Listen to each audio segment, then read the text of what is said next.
Regional Instructor here at the NWFA. I'm from Kansas City area. Today I wanted to talk a little bit about how I sharpen my block plane iron out in the field. So I really love using this tool. It comes in handy all the time for shaving down all sorts of things or shaping a board. So I always have it with me in my tool bag.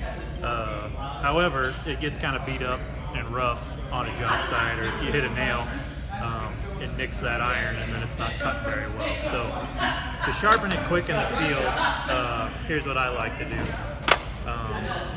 I just make a simple honing guide out of a piece of wood.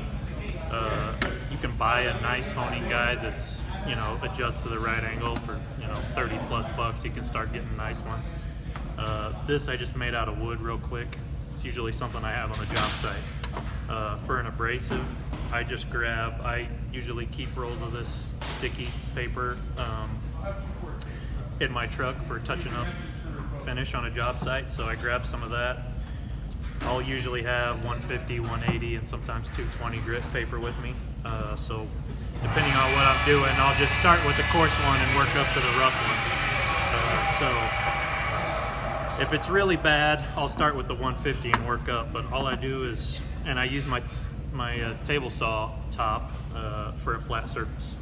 The other thing I forgot to mention is most of these and chisels are beveled at 25 degrees, so all I did was cut the angle on this block of wood at 25 degrees, and then I nailed a simple little strip of wood on there for a fence just to keep it square as I sharpen it. So all I'm going to do is just hold it firmly on there with my hand. I can feel once that iron engages the abrasive, and I'm just going to slide it back and forth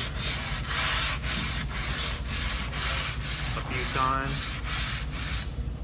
Then I'll check it and see if I've got a nice clean edge all the way across. I know it's good. If I still got a little bit of a hole or nick from something, I'll just keep going.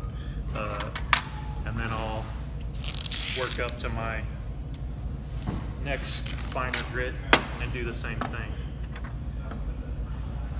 Now,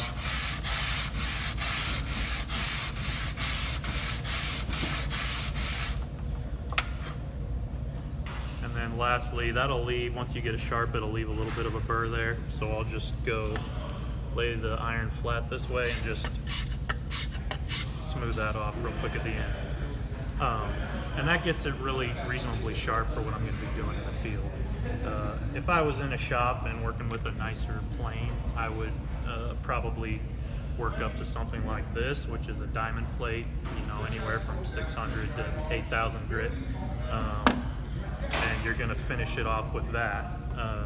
Use a little bit of oil on the stone like that, and then you're just running it back, and that's just sharpening it even more to like a razor edge. But for what I do in the field, this is a quick, easy way to do it, and it gets me back and working really fast with everything I already have out there. One more thing I always do is, this usually gets thrown around or maybe left in the bed of the truck sometimes, and this starts to rust. While you've got this out, just run your sole of your plane, and I'll usually do sides of it too, just to clean them up. It's a quick, easy way to keep that simple tool working well.